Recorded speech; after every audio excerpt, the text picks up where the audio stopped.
Baik, Assalamualaikum warahmatullahi wabarakatuh. Selamat pagi dan tentunya salam bahagia, salam sejahtera untuk kita semua. Syukur Alhamdulillah pada kesempatan hari ini, Pak Armando bisa menyapa sahabat muda, sahabat literasi dimanapun berada, dan semoga Ananda dimanapun berada selalu dalam keadaan sehat, tidak kurang sesuatu apapun. Baik, pada perjumpaan kali ini, mari kita buka dengan berucap doa menurut agama dan kepercayaan masing-masing. Berdoa dipersilakan.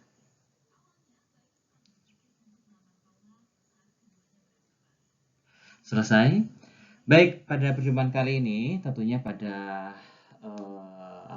setelah ujian tengah semester ini, materi yang akan dimunculkan adalah terkait dengan bagaimana implementasi dari mulai tata kata, kalimat, paragraf yang sudah kita dapatkan pada paruh pertama di semester ini, sehingga pada paruh kedua kesempatan kali ini adalah bagaimana wujud ya dari peran kata, kalimat, paragraf dalam dunia keilmiahan.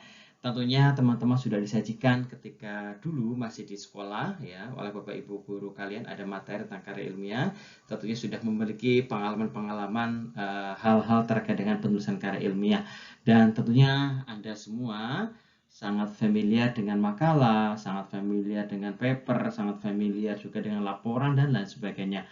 Hal inilah yang menjadi tolak ukur terkait dengan bagaimana implementasi dari penulisan karya ilmiah dalam ragam akademik atau ragam tulisan ilmiah.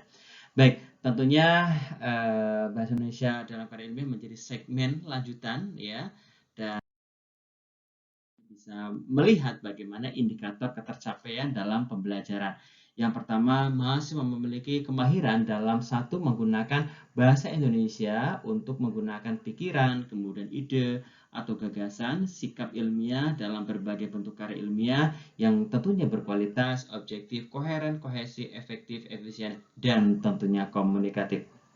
Nah, kemudian yang kedua, menggunakan sikap kritisnya dalam menyunting berbagai karya ilmiah serta menyempurnakan ya hasil suntingan dengan memanfaatkan kemahiran bahasanya untuk mengembangkan potensi pribadinya. Capaian di dalam perkuliahan kali ini dengan materi yang diungkapkan tadi adalah setelah mempelajari materi ini, mahasiswa sesuai dengan P4.1 memiliki pengetahuan dan keterampilan yang cukup dalam memproduksi bahasa, baik keterampilan lisan maupun juga keterampilan tulisan. Kemudian juga menggunakan sikap kritisnya dalam menganalisis dan menyusun sebuah karya ilmiah. Ini termaktub dalam P4.2. Dan yang terakhir, P4.3 mampu menyusun karya ilmiah dalam bahasa Indonesia yang baik dan benar sebagai pendukung penyelesaian studinya. Dan Pak Hermanto yakin, seyakin-yakinnya tidak ada mahasiswa Pak Hermanto yang bercita-cita ingin menjadi MA. Tahu MA ya? Mahasiswa abadi. Jangan sampai lah ya jangan sampai teman-teman mahasiswa status mahasiswa menjadi hal-hal yang sifatnya abadi ya. Lebih cepat, lebih baik. Ada istilahnya ikan cepat, ikan gabus. Lebih cepat, lebih bagus. Begitu ya. Bisa diulangi? Ikan cepat, ikan gabus. Lebih cepat, lebih bagus. Itu yang menjadi prinsipnya. Baik. Ya, sebagai pengantar tentunya bahasa merupakan sarana untuk dapat berkomunikasi. Ya, coba bayangkan kalau di dunia ini tidak ada bahasa, mungkin tidak akan ada peradaban seperti yang kita rasakan detik ini gitu ya. Kemudian komunikasi lisan maupun juga komunikasi tulisan ini menjadi satu alat ya, menjadi sebuah kebutuhan, tidak hanya sekadar keinginan. Teman-teman bisa membedakan ya antara kebutuhan dan keinginan ya, pastinya bisa ya. Oke. Ya sama halnya seperti kita butuh istirahat, butuh makan, butuh kemudian sandang pangan papan, ya seperti itulah komunikasi gitu. Kemudian komunikasi tulis dikenal dengan adanya ragam tulisan. Pernah ya ketika awal-awal pertemuan Pak Rod selalu menyampaikan ragam bahasa, ya, ragam lisan dan tulisan. Ragam tulisan terdiri atas satu, dua, tiga, empat. Masih ingat ya? Semoga masih ingat. Nah, betul sekali. Ragam ilmiah, kemudian ragam populer dan juga ragam non ilmiah. Oke, berarti ada tiga ya. Ragam ilmiah, kemudian populer, kemudian juga ragam non ilmiah. Tentunya teman-teman masih ingat ya perbedaan dan produk-produk yang dihasilkan dari tiga jenis ragam tulisan tadi. Nah, Salah satu yang akan kita kupas ya sekupas-kupasnya gitu ya. Yaitu tentang bagaimana ragam bahasa dan ragam ilmiah yang akan kita fokuskan, karena memang tanggung jawab moral di dalam mata kuliah bahasa Indonesia adalah teman-teman mampu mengimplementasikan dari teori-teori terkait dengan bentukan kata ya, kata, kalimat, paragraf ya, sehingga menjadi sebuah wacana ilmiah. Ya, dalam penggunaan bahasa dalam karya ilmiah tentunya bahasa yang digunakan adalah bahasa Indonesia baku. Ingat sekali lagi ya, penggunaan bahasa Indonesia baku sebagaimana termuat dalam Pedoman Umum Ejaan Bahasa Indonesia (PUBI). Ya, masih ingat ya teman-teman, sudah Pak Hermanto berikan ya PDF atau e-book terkait dengan PUBI, yaitu sebagai pengganti EYD PUBI. Jadi kalau sekarang itu istilahnya PUBI, jangan gunakan EYD gitu ya. Kemudian yang kedua, struktur kalimat yang dibuat ini lengkap. Dalam artian apa? Ada subjek, ada predikat, ada objek, dan juga ada keterangan yang yang ada dalam struktur kalimat yang ada dalam sebuah karya ilmiah. Kemudian, ingat, satu alinea terdiri atas dua kalimat. Pak Hermanto masih sering melihat ya, mencermati baik itu makalah maupun tulisan ya dalam kategori penulisan akademik. Di sini satu paragraf hanya memiliki satu kalimat, itu kan belum tepat ya. Karena apa? Syarat sebuah paragraf itu kan ya minimal ada yang berperan sebagai kalimat utama dan sebagai kalimat penjelas ya, sehingga ya minimal dua kalimat gitu ya. Nah, satu alinea terdiri atas minimal dua kalimat, yakni kalimat inti dan kalimat penjelas. Tidak boleh ya ada satu paragraf yang hanya terdiri atas satu kalimat meskipun panjang. Ini tidak boleh. Ini paragraf, ini harusnya paragraf ya. Ini ejaan dari bahasa Inggris. Oke.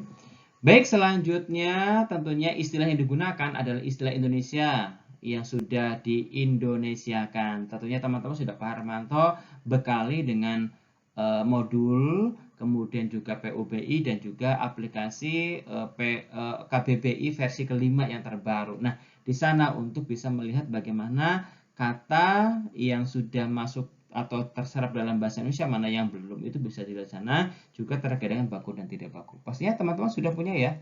Oke, baik. Jika ada istilah asing, maka harus dilengkapi dengan terjemahan dan istilah tersebut. Biasanya ini digunakan ketika jenis paragrafnya adalah definisi. Ya kan, misalkan teman-teman ini mengambil definisi dari bahasa asing, misalkan metode gitu ya, metode dari bahasa Inggris bla bla bla bla, kemudian diterjemahkan ke dalam bahasa Indonesia. Saya kira teman-teman kemampuan bahasa Inggrisnya luar biasa bagus ya. Oke.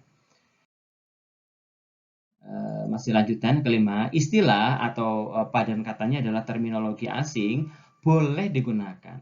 Jika apa? Jika memang malah bekum ya, belum ini maksudnya ya, belum ada padanannya dalam bahasa Indonesia, atau bila dirasa perlu sekali ini sebagai keterangan penjelas atau konfirmasi istilah diletakkan dalam kurung, ditulis dengan menggunakan huruf miring. Nah, ini terkait dengan istilahnya. Yang keenam, kutipan dalam bahasa asing diperkenankan, namun harus diterjemahkan atau dijelaskan maksudnya, dan itu jangan huruf miring. Artinya apa? Ada teks asli, kemudian juga ada terjemahannya. Hal-hal yang harus dihindari dalam penulisan karya ilmiah. Ya, bisa dikatakan dalam penulisan karya ilmiah adalah perfect gitu ya. Artinya apa? Karena ini kan bahasa akademik ya, berbeda dengan ragam populer, berbeda lagi dengan ragam non ilmiah gitu ya. Dengan jenis non ilmiah itu akan berbeda lagi. Dan suka tidak suka, senang tidak senang, teman-teman kan akan membuat skripsi kan? Pasti kan, karena untuk bisa melangkah menyelesaikan jenjang studi S1 ya harus menyelesaikan skripsi. Ketika tidak ya mohon maaf tidak bisa gitu ya. Nah, disinilah ya hal-hal yang harus dihindari, ingat dihindari ya dalam penulisan karya ilmiah. Apa saja yang perlu dihindari gitu ya. Yang pertama, penggunaan kata ganti orang pertama. Masih ingat ya kata ganti orang pertama ya, atau orang kedua, saya, aku, kami, kita, kamu ya. Pada penyajian ucapan terima kasih biasanya ya, pada penyajian ucapan terima kasih di bagian kata pengantar, istilah saya diganti dengan kata penulis gitu ya. Anda kan sebagai penulis, sebagai subjeknya gitu.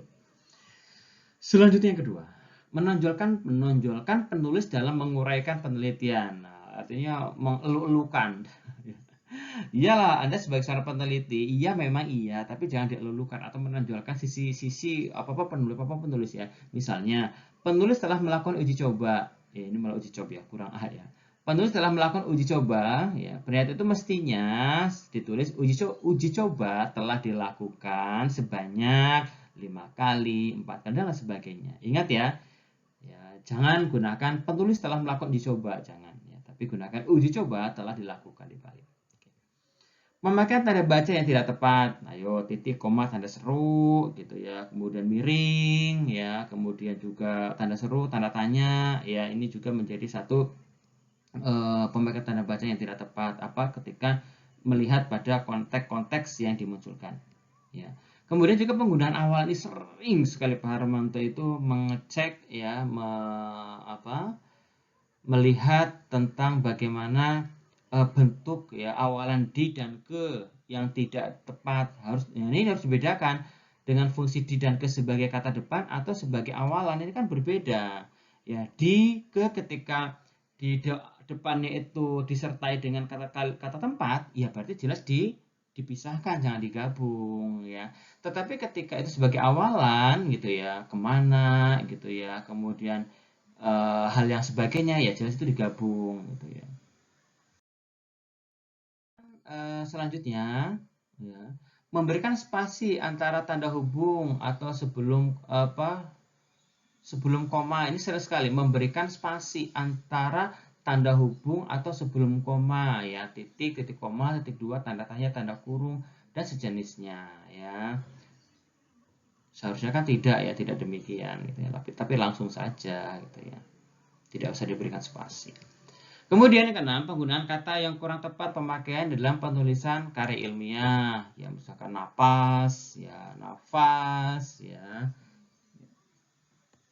Bentar, ada sering terjadi kasus-kasus ya, kasus-kasus kesalahan berbahasa dalam artian penggunaan baku dan tidak baku. Nah, untuk bisa menyinkronkan ya, untuk bisa mengecek baku dan tidak baku, teman-teman dapat melihat ya pada KBBI ya, pada KBBI online itu kan sudah ada, atau di aplikasi KBBI. Misalkan tadi gitu ya, napas atau nafas yang baku yang tepat ya, yaitu napas bukan nafas gitu. Kemudian juga sering sekali melihat ya ambulan ya, ambulan itu yang baku itu ambulans pakai S atau ambulan pakai N gitu ya. Kemudian yang baku adalah ya ambulans ya, ambulans ada S-nya. Kemudian juga ketika mendengar, ini sering sekali analisis atau analisa ya, yang betul adalah apa yang betul? Analisis, karena dari analyze ya, dari bahasa, jadi yang baku adalah analisis. Kemudian anarki atau anarkis, yo, yang tepat adalah anarki ya, betul ya. Kemudian juga andai pun ya, andai pun itu punya digabung atau dipisah ya, digabung ya. Kemudian antar negara, digabung atau dipisah? Antar negara. Ayo, antar negara digabung ya, antar kota, antar negara. Antre atau antri? Ayo, antre. Berarti kalau teman-teman WA ya, antrenya sangat panjang ya. Antreannya bukan antriannya, itu belum tepat gitu ya. Kemudian apotek atau apotik? Ya baku. Ini viral sekali ya dulu ketika teman-teman sekolah ya. Apotek atau apotik? Yang tepat adalah apotek, pakai E gitu ya. Ataupun digabung atau dipisah? Digabung ya, ataupun ya. Asas atau azas? Ya, asas gitu ya. Kemudian yang sering advokat ya, advokat atau advokat. Ternyata yang tepat adalah advokat, pakai D. Advokat bukan advokat. Ya, ingat ya. Azan atau adzan. Ini sering sekali ya. Adzan atau azan. Yang baku adalah azan, A-Z-A-N gitu ya. Itu baru yang awal, yang A gitu ya. Kemudian masih banyak lagi bentuk kata-kata yang kok nampaknya ini baik-baik saja Pak, ternyata setelah dicek ternyata tidak baku, ya seperti itulah. Jadi jangan membaikkan hal-hal yang terbiasa, padahal yang terbiasa itu kurang baik gitu ya. Itu ya, jadi poin ke-6 adalah penggunaan kata yang kurang tepat pemakaiannya dalam penulisan karya ilmiah. Nah, tentunya setelah memahami berbagai hal tentang ketentuan penggunaan bahasa dan hal yang harus dihindari dalam penulisan karya ilmiah gitu ya, cermatilah dengan seksama ya, panduan penulisan karya ilmiah ya. Ingat, ada istilahnya teknik selingkung. Selingkung loh ya, jangan diplesetkan yang lain ya. Teknik selingkung itu apa sih? Ada yang tahu? Ya, teknik selingkung merupakan apa ya? Teknik ataupun metode atau sistematika yang berlaku di lingkungan tersebut. Misalkan kalau Anda di kampus UPN misalkan, atau di Ahmad Dahlan, atau kemudian Sanata Dharma, atau di UNY atau di UGM, itu masing-masing memiliki apa ya, teknik-teknik sendiri, yaitu dengan membuat buku pedoman skripsi, yaitu hanya berlaku pada lingkungan itu, teknik di lingkungan itu, sehingga dikatakan dengan selingkung. Ya belum tentu sistematika skripsi di UGM dengan UNY itu sama, atau UPN ya dengan Atmajaya belum tentu sama gitu ya. Di UAD belum tentu sama dengan UNY gitu ya. Artinya apa? Pak, bagaimana kalau seperti itu? Ya gunakan teknik selingkuh dimanapun Anda berada gitu ya, sehingga itu lebih aman, karena pastinya ya sebuah institusi membuat buku pedoman itu sudah dengan rangkaian, dengan serangkaian tata aturan atas dasar diskusi mufakat yang tepat ya, sehingga itu gunakan seperti itu. Termasuk juga ketika teman-teman nanti akan mengikuti ajang lomba, ikuti saja buku pedomannya yang ada, karena setiap panitia atau IO itu memiliki pedoman yang berbeda-beda, sehingga amannya ya mengikuti arahan, mengikuti pedoman dari dari panitia sendiri gitu ya. Begitu ya, itu yang dinamakan dengan selingkung. Nah, artinya apa? Ketika teman-teman sudah memahami terkait dengan tata aturan, hal yang dihindari ya jangan dilakukan ya. Artinya dihindari ya jangan melakukan hal-hal seperti itu gitu. Ketika melakukan seperti itu ya sama saja ya Anda terjerumus dalam lubang yang sama. Ingat, nanti muara akhirnya jangka terdekat adalah Anda mahir untuk bisa membuat makalah yang layak. Kemudian jangka panjangnya adalah teman-teman atau sahabat literasi mampu selesai tepat waktu sesuai dengan tujuan awal teman-teman kuliah begitu. Nah, baik. Untuk selanjutnya, tentunya teman-teman nanti bisa berdiskusi, bisa bertanya jawab dengan Pak Herman di sini. Nanti bisa dilayangkan lewat WA group yang sudah kita bentuk, yang sudah kita lakukan. Kemudian juga bisa japri ke Pak Hermanto ketika ada hal-hal yang mungkin akan ditanyakan gitu ya. Dan Pak Hermanto kan berpikir ya, bagaimana kalau nanti setelah perkuliahan ini teman-teman pasti kan sudah pernah membuat makalah ya. Cung, yang belum pernah membuat makalah. Mahasiswa kok belum pernah membuat makalah. Ya. Pak Hermanto terpikirkan untuk kita mengoreksi bersama gitu ya. Dari sejauh ini makalah yang sudah teman-teman buat itu masuk dalam kategori layak, sedang, atau belum layak. Pak Hermanto tidak katakan tidak layak, tapi belum layak. Nah, jadi dari sekarang silakan teman-teman disiapkan ya makalah-makalah di mata kuliah yang lainnya juga boleh ya. Makalah yang dari mata kuliah yang lainnya juga boleh. Nanti kita bertindak sebagai editor gitu ya.